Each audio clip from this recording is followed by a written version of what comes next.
Hey, hello, everyone. Welcome to Father, Son, and Holy Sport weekly NFL show. It's G-Man and T-Money coming to you live in NFL Week 9, bringing you our entertaining father-son take on what you need to know about the upcoming NFL week. All right, everybody.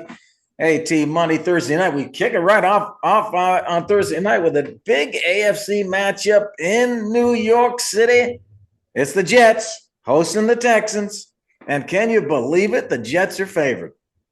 Yeah, man. Crazy. I can't believe the Jets are favored. Vegas must like them for some reason. I'll take the Texans on this one all day. Jets are just a bad team. So I don't know. It's a weird one. I'll be betting the Texans for sure. Yeah, it could be one of those things where they kind of know something. Actually, the Jets have played all of their games. They should have won. They That's blew them. true. If you look at the stats, so I'm not surprised they are favored here. Houston, with the receivers all banged up, could have trouble, against the Jets defense. Although that Jets defense has not been like it used to be. Yeah. But do you trust the Jets to win this game? Big question for Thursday night. I'll give you two other teams, T-Money. I want to ask you if you can trust. I'm going to give you two teams, one from the NFC and one from the AFC. And you tell me, which one do you trust, T-Money, to make the playoffs? Is it the NFC's Rams or the AFC's Bengals? Which one you trust more? Oh, man. I can't believe I'm doing this while I'm staring at the Bengals stadium behind right now. And I got to say the Rams. All right. They looked a little shaky. The whole team seemed to be injured at one point, not just those receivers, our offensive line, everybody on defense. And their tight end's still not playing. Like Higbee's still out. So their whole team was injured. And now they've stacked a few wins. They got back their dynamic receivers. This is what the Bengals could be as well. A really, really dominant offense and a solid defense. The Bengals couldn't do anything last week. They lost to the Eagles. They couldn't move the ball. Their defense has been atrocious. At least there's been games where the Rams have held people to 20 and 15 and 24 and 24 and 10 and 20. Like they're losing games where they could win. The Bengals are getting blown off the field in a lot of games, or it's a shootout. They have to be elite. And so I like the Rams here, not only because that division is very up for grabs. All right. There's not a lot of teams way ahead of them. I think someone has one more win than them. And on top of that, they already had their bye. So yes, right now they are 12th in the standings, but they have one less loss than the Bengals. They're 3-4. The Bengals are 3-5. And so they have a long road. They have a lot of runway left to still make up for those losses in the L column here. And I like what's happening next. They got an okay game versus Seattle, but that could be a big one this week. They play Miami, who they could easily beat. New England, they could beat. Philly, they could beat. New Orleans. Like these next 5 weeks, if they could go 4-1, which wouldn't be shocking because I think they could outright beat two of these teams easy, and two others are a coin flip. And like this team is good enough to be. So I'll give me the Rams here. I'm sorry, Bengals. I trust the Rams here to make the playoffs more. Yeah, I'm agreeing with you here. The Rams have a shot at winning the division, as you stated. All four teams have 4 losses. Yeah. They're right there. They're right in this thing. And although their defense has some issues against the pass, they might have the best defense of these 4 teams right here. That's true. And their offense is kicking. These guys behind me, plus Puka and Kyren Williams. 10 consecutive games he scored a touchdown. Anytime touchdown. Early bet there for y'all. Kyren Williams to score a touchdown. They've got the balance on offense. They just got to shore up that defense. The Bengals have a tougher road to make the playoffs, and they're going to have a tough time getting there. I mean, I think they win this week. They play the Raiders. They're at that Bengals stadium you're looking at. They're favored big. They should win that one big. I believe that. The Rams, on the other hand, are in a close game with Seattle up there in Seattle. That if Rams come out with a victory, they're on their way right there. Yep. I agree, man. Rams could be dangerous here, so watch out. Hey, near the midway point of the season, Baltimore's 5-3, T-Money. They've got their offense is killing it, but their defense has let them down, T-Money. That has been these late game lapses the past few years where they struggle on defense to stop people in the end.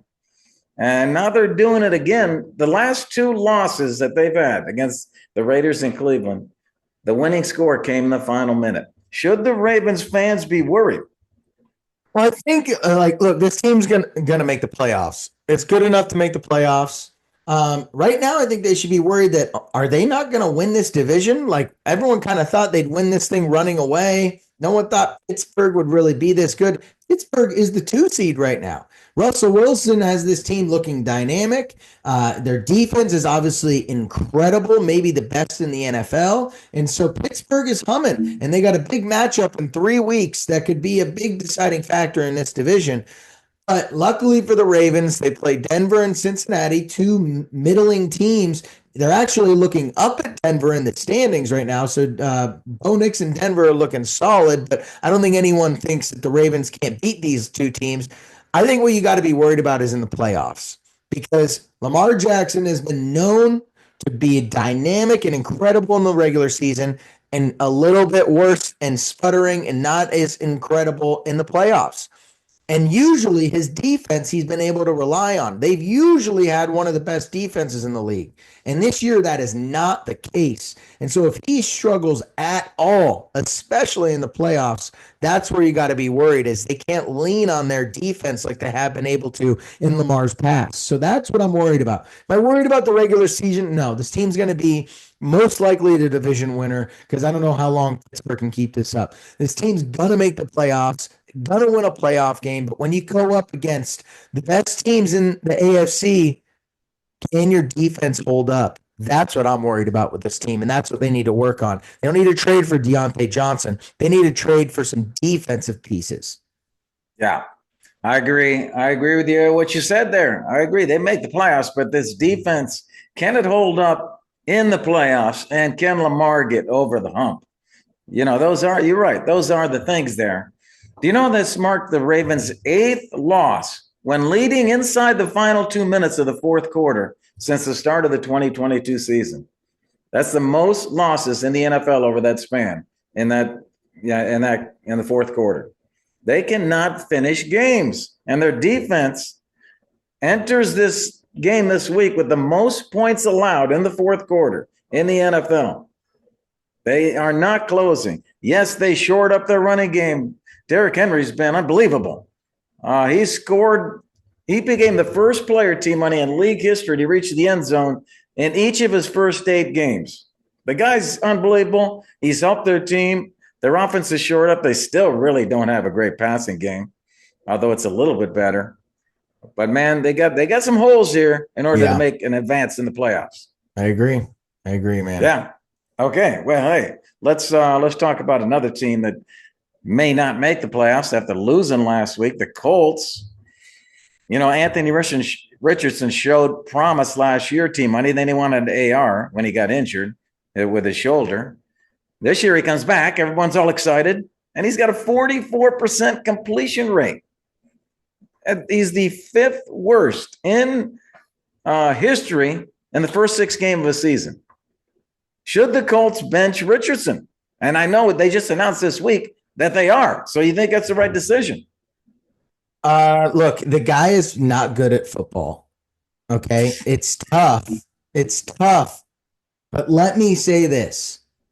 They should not bench him. All right. There's nothing more valuable in this league than a dynamic quarterback on a rookie contract. And you drafted this guy 4th overall last year. He got hurt. And now he's played 10 games and you're ready to put him. If it was his rookie season after 10 games and he was this bad, would you bench him? No. But because he's been there for an extra year, you're ready to bench him? Look, you're the Indianapolis Colts and the oldest starting quarterback in the league is your starter right now. You're the 8th seed. You might not make the playoffs. And if you do, you're going to get rolled by the Bills or the Steelers or the Ravens, whoever you play. You're not winning a Super Bowl. The way to compete in this league is to have a dynamic quarterback. Joe Flacco is not resurrecting his career, and this team is benching him. This guy needs reps. This guy needs to be in game making plays, making passes. You invested a 4th-round pick in him last year, knowing he was a project. No one thought out of college, oh my God, this guy's going to be the best passer in the league. No, they thought, hey, this guy's a project. He's got all the physical tools. He kind of reminds you of Josh Allen with his dynamic running ability, his cannon of an arm, but his bad completion percentage. Josh Allen had a very bad completion percentage in college and in the first few years in the pros. They were able to dial him in, get him focused, work on his mechanics, get him in game-like scenarios, and look at him now. The guy's 22. He is 22 years old. Cam Rising is the starting quarterback for Utah and is 25. Let's pump the brakes a little bit. Okay. Well, T-Money's the guy to start. T-Money's fired up. I know why you're saying that. I think everybody agrees Flacco gives them a better chance to win. Yeah. But they are, they do have an outside shot at the division, although they're pretty far back. Yeah. But with Houston's kind of falling apart here. And if Houston falls apart, could the Colts possibly, close this up? If they go to 5-4 and the Colts and the Texans go to 6-3 this week, so you give it one more week, let's say. Yeah. Flacco, can he lead them to victory this week? Potentially, yes, he could. They're playing at Minnesota. Yeah, it's going to be a tough game. That Vikings defense, I know it's taken some shots lately, but it's still a good defense. Flores, could really confuse Richardson. I think Flacco will handle it. He's completed 66% of his passes this season, so he will handle it. That'll be a good game. And if the Colts can pull off an upset, they're in the hunt here for this division if those Texans lose on Thursday night. Yeah, for sure. They might be, but the next 4 weeks are going to be tough. At Minnesota versus Buffalo, New York Jets still going to be a hard out, and then Detroit. I think 3 of the top teams in the league in those next 4 weeks. So I just think maybe they bench him because they don't want to destroy him, and then they're out of the running, so they bring him back in to play New England and Denver and Tennessee and the Giants and Jacksonville to finish the year maybe. But right now, I don't get it. You invested top pick, you got to let the guy play. You knew what you were doing. So I don't know. It's just he's 22. He's way too young. It's just give it one more game. One more game, T-Money. Let's see what happens this week, and then I agree with your thought. I think you're right. Hey, let's move on and talk about the Commanders. Washington went 0-3 in the red zone last week. Didn't score a touchdown. Can we believe this? And they played the Bears. They had to settle for field goals, and they throw the Hail Mary, crazy finish, and win that game. But still, T-Money, even though as well as they've done in that Hail Mary success, do you believe the Commanders are true contenders? Oh, man, it's hard when you have a rookie quarterback to call someone a true contender. All right. And last week versus an elite defense, the Bears have an elite defense. They couldn't, they were moving the ball fine, but he couldn't convert when the windows got smaller and tighter once you got into the red zone. So they had to settle for 4 field goals, and then the Hail Mary, which was so lucky. Great. I mean, good throw, but that's not really anything other than chucking the ball up in the air. Luckily for them, they have a pretty easy schedule for the rest of the way. This team's going to win 10 games. This team will be in the playoffs, most likely going to win this division. But I don't know if I believe in them as true contenders. I can't say I do versus the Lions or the Packers or if the San Francisco gets into the playoffs or the Rams get in the playoffs, those are teams that are battle tested, that have veteran quarterbacks, that are scary with great coaching. I don't know about Dan Quinn and, really in the playoffs. He had Atlanta in the Super Bowl a while ago, but he's not doing a lot. We don't trust Cliff Kingsbury over Kyle Shanahan in the playoffs. So I love the Commanders. I love the trajectory. This looks like a Super Bowl winning quarterback. I think the organization is a few years away, and I think 2 years from now, this could be the best team in the league with the right moves. But I believe in them long term. I believe in them to make the playoffs. I don't believe in them as true contenders to win a Super Bowl this year. It's too early. Yeah, well, I think they got a shot at the NFC. I mean, if they continue to play solid defense, they can be the team to beat in the NFC East. I know Philly's coming. It's really between Philly and them, Philly and the Commanders, to win this NFC East. Commanders got a real shot if they can play defense. The last two games, they've allowed 22 points total. So if they keep that up, they can do it. Yeah. But T Money in that famous showdown, the number one pick versus the number two pick. The number two pick wins again.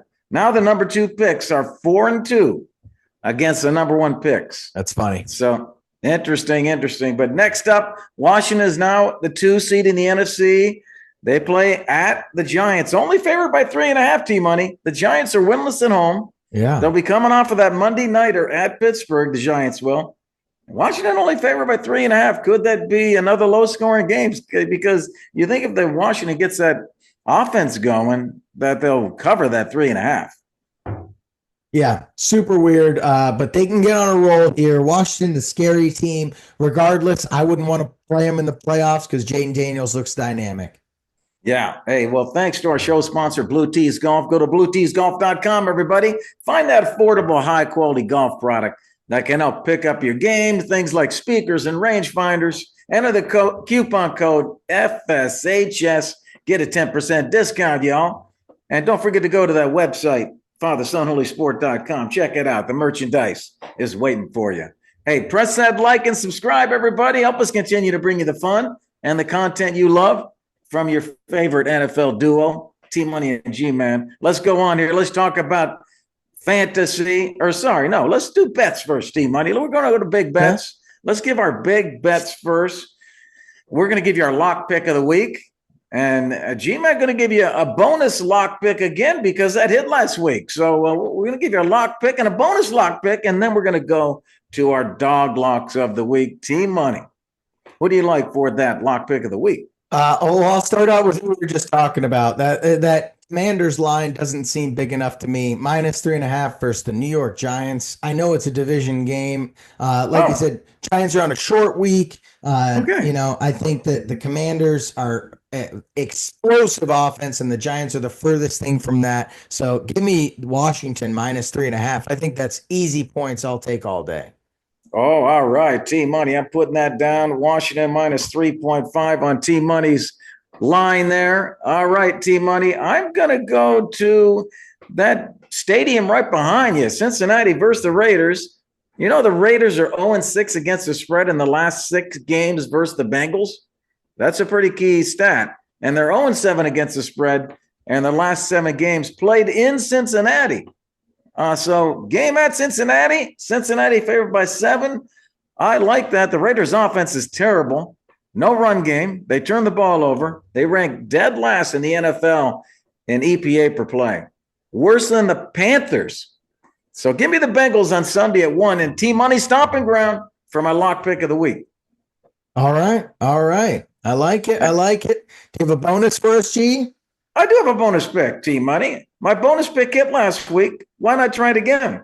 Hey, how about the Saints at the Panthers Sunday at 1? Saints are 12-4 straight up in their last 16 games against the Panthers. So they're going to win.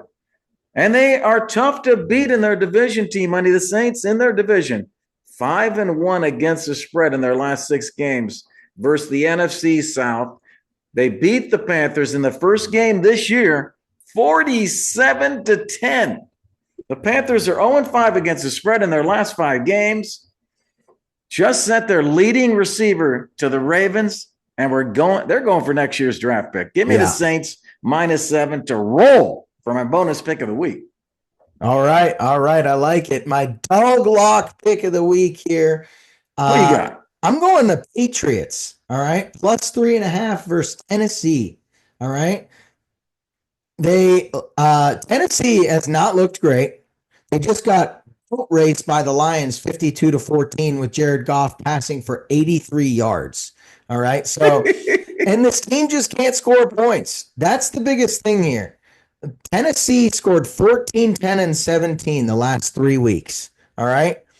And the other 3 losses that they have are 14, 17, and 17. They just can't score. Meanwhile, New England looked solid last week, scored 25 points versus a decent Jets defense.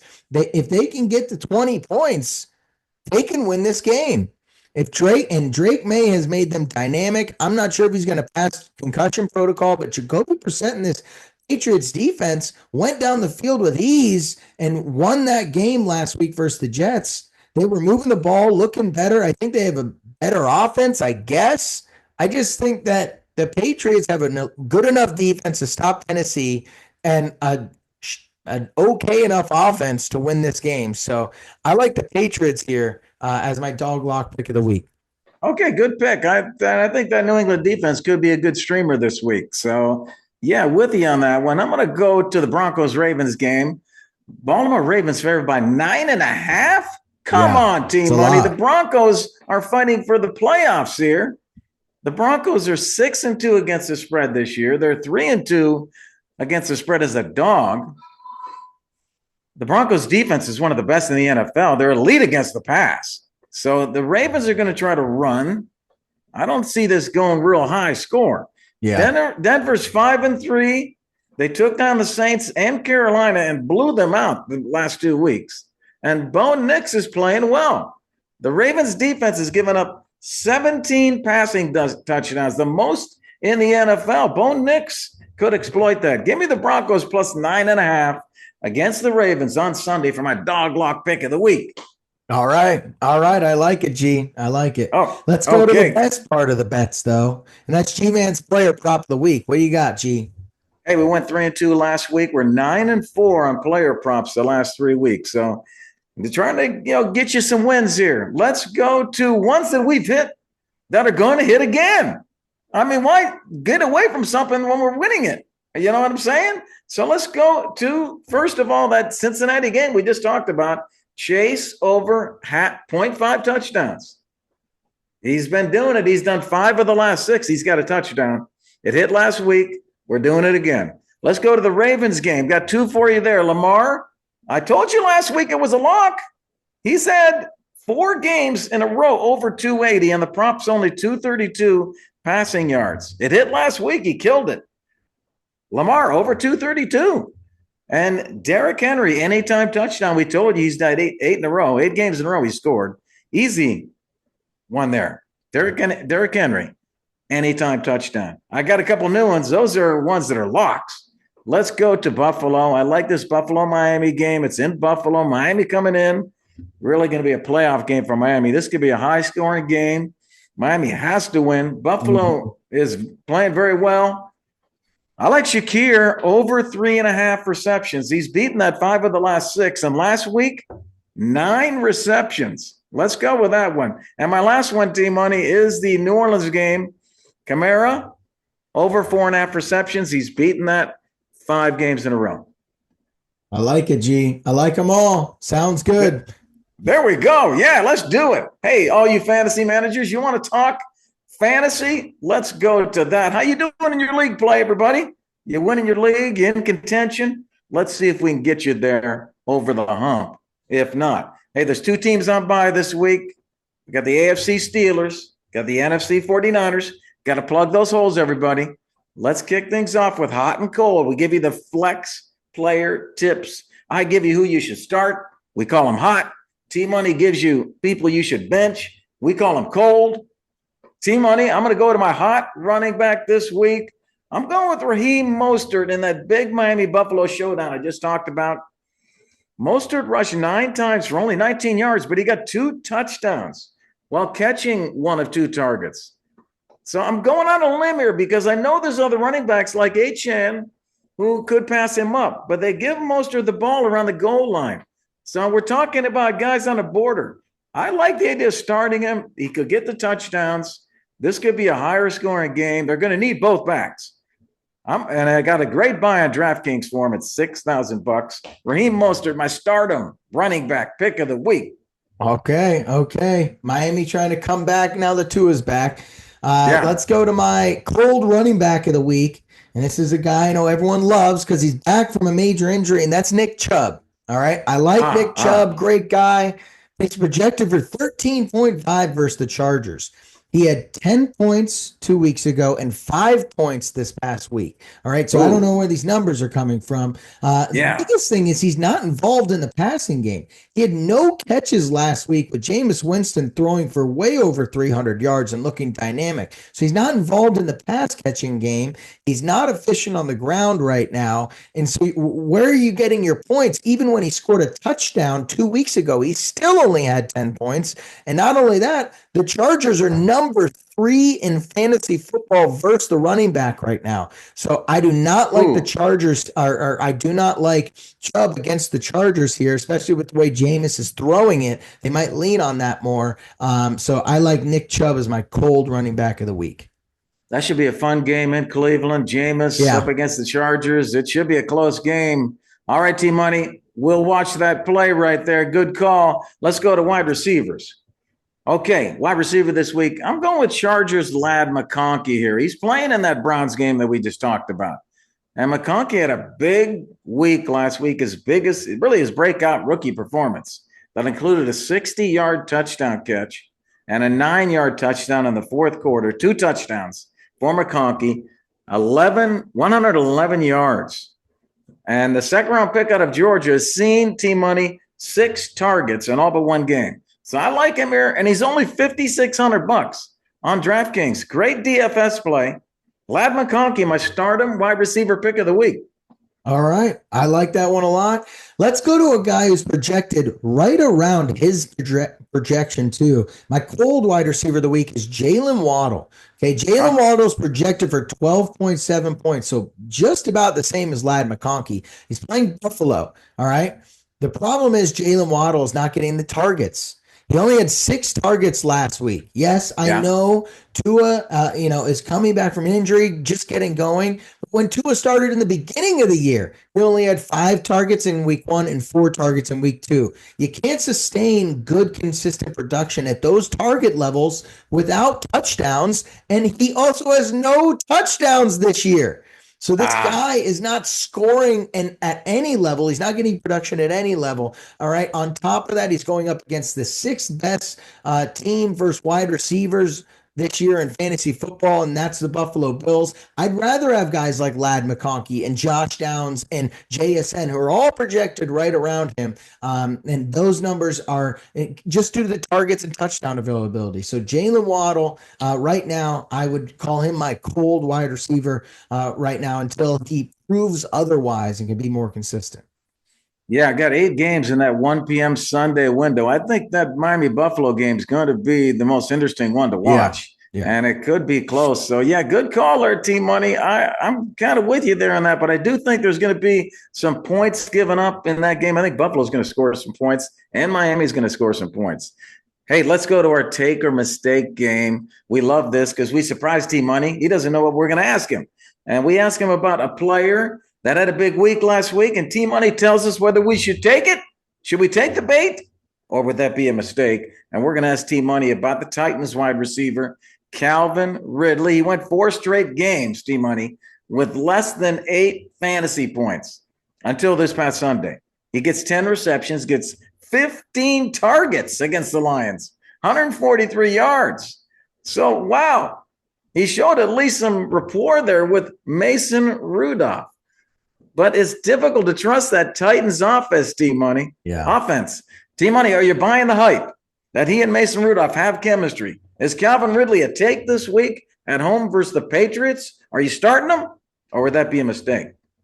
I think that's a mistake. All right. Oh, I think they were in just such an obvious passing script. The game was so far out of reach, they had to pass. That Tennessee had to pass the whole game because they were immediately down like double digits. All right. So Tony Pollard is very involved in this offense, and they like to run. New England also has a much better defense, and Detroit has one of the worst back ends. They're horrible against pass catchers. So Calvin Ridley could go off. They were in a passing script the whole time. He has not gotten the receptions all year until this game. His most receptions in a game were 4. All right. So I don't like this at all. Don't fall for the hype. I think he's still going to get targets. He might get 8 targets. 3 of those are catchable, and he gets 50 yards. Like, New England's got a great back end with Hamilton back there and good corners. I just think the game was kind of an outlier last week due to it being so out of reach. They were trying to get Mason reps. He was throwing. Tony Pollard wasn't involved. They're going to slow this game script down, trying to keep it a low-scoring game. And either way, most of the balls that are thrown his way aren't catchable. 5 balls. He still missed last week. 15 targets, only 10 catches. That's still only 66%. If that goes down to 9 targets and then he only gets 6 catches, he's probably not getting another touchdown because Tennessee can't score. Where are you at? So I would not trust him. All right. Calvin Ridley, T-Money says, do not start. Let's finish this up with our DFS lineup, our daily fantasy team for you. And let's wrap it up. Hey, we're going to go with Atlanta, T-Money. We got a stack here of Kirk Cousins and Bijan Robinson and Darnell Mooney.